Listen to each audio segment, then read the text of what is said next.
Suponho que terei de partir para o Ocidente, esclareceu com um sorriso. Muito bem, respondeu Lucas reanimado. Vou ultimar os assuntos que aqui me trouxeram e irei contigo a Corinto. O apóstolo alegrou-se, rejubilava-se com a presença de um companheiro dos mais dedicados. Lucas também estava satisfeito com a possibilidade de assisti-lo na viagem. Com grande esforço, procurava dissimular a penosa impressão que a saúde do apóstolo lhe causara. Magríssimo, rosto pálido, olhos encovados, o ex-rabino dava a impressão de profunda miséria orgânica. O médico, no entanto, fez o possível por ocultar suas dolorosas conjecturas. Como de hábito, Paulo de Tarso, durante a viagem até Corinto, falou do projeto de chegar a Roma para levar à capital do Império a mensagem do amor do Cristo Jesus. A companhia de Lucas, a mudança das paisagens, revigoraram-lhe as forças físicas. O próprio médico estava surpreendido com a reação natural daquele homem de vontade poderosa. Pelo caminho, através das pregações ocasionais de um longo itinerário, juntaram-se-lhes alguns companheiros mais devotados. Novamente em Corinto, o ex-rabino ratificou as suas epístolas, reorganizou amorosamente os quadros de serviços da igreja e, no círculo dos mais íntimos, não falava de outra coisa senão do grandioso projeto de visitar Roma, no intuito de auxiliar os cristãos já existentes na cidade dos Césares a estabelecerem instituições semelhantes às de Jerusalém, de Antioquia, de Coríntio e outros pontos mais importantes do Oriente. Nesse meio tempo, readquiriu as energias latentes do organismo debilitado. Desdobrava-se no plano, coordenando ideias e mais ideias do programa colimado na imperial metrópole. Aventou numerosas providências, pensou em preparar sua chegada, fazendo-a preceder de carta na qual recapitulasse a doutrina consoladora do Evangelho e nomeasse com saudações afetuosas todos os irmãos do seu conhecimento no ambiente romano. Aquila e Prisca tinham voltado de Éfeso para a capital do Império no intuito de recomeçar a vida. Seriam auxiliares diletos. Para esse fim, Paulo empregou alguns dias na redação do célebre documento, concluindo-o com uma carga de saudações particulares e extensas. Foi aí que se verificou um episódio escassamente conhecido pelos seguidores do cristianismo. Considerando que todos os irmãos e pregadores eram criaturas excessivamente ocupadas nos mais variados mistérios e que Paulo custaria a encontrar portador para a missiva famosa, a irmã de nome Febe, grande cooperadora do apóstolo dos gentios no porto de Cencreia, comunicou-lhe que teria de ir a Roma em visita a parentes e se oferecia de bom grado a levar o documento destinado a iluminar a cristandade póstera. Paulo exultou de contentamento, aliás, extensivo a toda a confraria. A epístola foi terminada com enorme entusiasmo e júbilo. Tão logo partiu a emissária heróica, o ex-rabino reuniu a pequena comunidade dos discípulos diletos para assentar as bases definitivas da grande excursão. Começou explicando que o inverno estava a começar, mas tão depressa voltasse o tempo de navegação, embarcaria para Roma.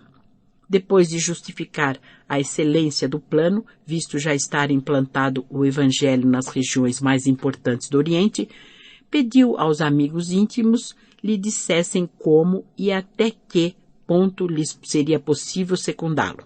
Timóteo alegou que Eunice não podia, no momento, dispensar seus cuidados, dado o falecimento da veneranda Lloyd.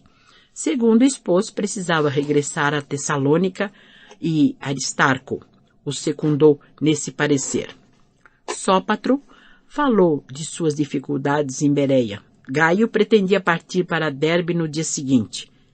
Tíquico e Trófimo alegaram a necessidade urgente de irem a Éfeso, de onde pretendiam mudar para Antioquia, perto de ambos. Quase todos os demais estavam impossibilitados de participar da excursão. Apenas Silas afirmou que poderia fazê-lo, fosse como fosse. Chegada, porém, a vez de Lucas, que se mantivera até então calado, disse ele estar pronto e resolvido a compartilhar dos trabalhos e alegrias da missão de Roma. De toda a assembleia, 2 apenas poderiam acompanhá-lo. Paulo, todavia, mostrou-se conformado e satisfeitíssimo. Bastavam-lhe Silas e Lucas, habituados aos seus métodos de propaganda e com os mais belos títulos de trabalho e dedicação à causa de Jesus. Tudo corria às maravilhas. O plano combinado auspiciava grandes esperanças. Quando no dia imediato, um peregrino pobre e triste surgia em Corinto, desembarcado de uma das últimas embarcações chegadas ao Peloponeso, para a ancoragem longa do inverno. Vinha de Jerusalém, bateu às portas da igreja e procurou instantaneamente por Paulo, a fim de entregar-lhe uma carta confidencial.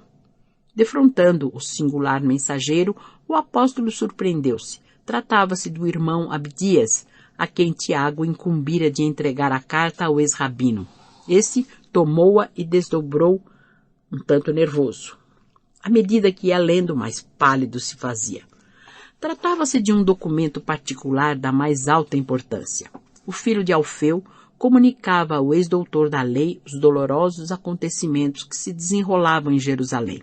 Tiago avisava que a igreja sofria nova e violentíssima perseguição do Sinédrio. Os rabinos haviam decidido reatar o fio das torturas infligidas aos cristãos. Simão Pedro fora banido da cidade. Grande número de confrades eram alvo de novas perseguições e martírios. A igreja fora assaltada por fariseus sem consciência e só não sofrera depredações de maior vulto em virtude do respeito que o povo lhe consagrava.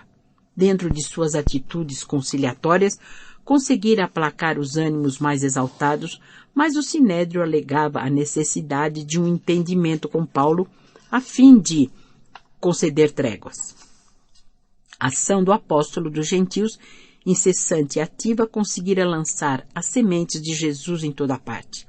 De todos os lados, o Sinédrio recebia consultas, reclamações, notícias alarmantes. As sinagogas iam ficando desertas. Tal situação requeria esclarecimentos. Baseado nesses pretextos, o maior tribunal dos israelitas desfechara tremendos ataques contra a organização cristã em Jerusalém. Tiago relatava os acontecimentos com grande serenidade e rogava a Paulo de Tarso não abandonasse a igreja naquela hora de lutas acerbas.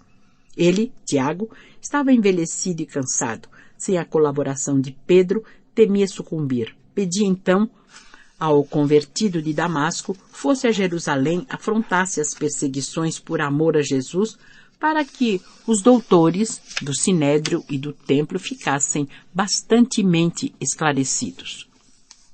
Acreditava que lhe não poderia advir nenhum mal, porquanto o ex-rabino saberia melhor dirigir-se às autoridades religiosas para que a causa lograsse justo êxito. A viagem a Jerusalém teria somente um objetivo: esclarecer o Sinédrio como se fazia indispensável. Depois disso, que Tiago considerava de suma importância para salvar a igreja da capital do judaísmo, Paulo voltaria tranquilo e feliz para onde lhe aprovesse. A mensagem estava crivada de exclamações amargas e de apelos veementes. Paulo de Tarso terminou a leitura e lembrou o passado. Com que direito lhe fazia o apóstolo Galileu semelhante pedido? Tiago sempre se colocara em posição antagônica, em que pesasse a sua índole impetuosa, franca, inquebrantável, não podia odiá-lo. Entretanto, não se sentia perfeitamente afim com o filho de Alfeu a ponto de se tornar seu companheiro adequado em lance tão difícil. Procurou um recanto solitário da igreja, sentou e meditou, experimentando certas relutâncias íntimas em renunciar à partida para Roma. Não obstante o projeto formulado em Éfeso, nas vésperas da Revolução dos Ouribes, de só visitar a capital do Império depois de nova excursão a Jerusalém, procurou consultar o Evangelho por desfazer tão grande perplexidade. Desenrolou os pergaminhos e, abrindo-os ao acaso, leu a advertência das anotações de Levi. Concilia-te depressa com o teu adversário. Nota. Mateus, capítulo 5, versículo 25. Nota de Emanuel. Diante dessas palavras judiciosas, não dissimulou o assombro, recebendo-as como um alvitre divino para que não desprezasse a oportunidade de estabelecer com o apóstolo Galileu os laços sacrossantos da mais pura fraternidade. Não era justo alimentar caprichos pessoais na obra do Cristo. No feito em perspectiva, não era Tiago interessado na sua presença em Jerusalém. Era a igreja, era a sagrada instituição que se tornara tutora dos pobres e dos infelizes. Provocar as iras farisaicas sobre ela não seria lançar uma tempestade de imprevisíveis consequências para os necessitados e desfavorecidos do mundo? Recordou a juventude e a longa perseguição que chegara a mover contra os discípulos do crucificado. Teve a nítida recordação do dia em que efetuara a prisão de Pedro entre os aleijados e os enfermos que o cercavam, soluçantes. Lembrou que Jesus o chamara para o divino serviço às portas de Damasco, que desde então sofrera e pregara, sacrificando-se a si mesmo e ensinando as verdades eternas, organizando igrejas amorosas e acolhedoras, onde os filhos do Calvário tivessem consolo e abrigo, de conformidade com as exortações de Abigail. E assim chegou à conclusão de que devia aos sofredores de Jerusalém alguma coisa que era preciso restituir. Em outros tempos, fomentara a confusão, privara-os da assistência carinhosa de Estevão, iniciara banimentos impiedosos. Muitos doentes foram obrigados a renegar o Cristo em sua presença na cidade dos rabinos. Não seria aquela a ocasião adequada para resgatar a dívida enorme?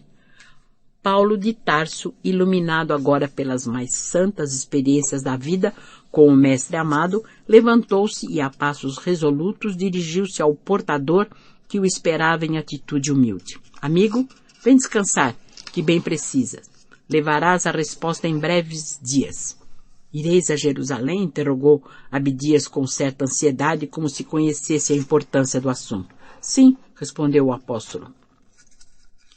O emissário foi tratado com todo carinho. Paulo procurou ouvir-lhe as impressões pessoais sobre a perseguição novamente desfechada contra os discípulos do Cristo.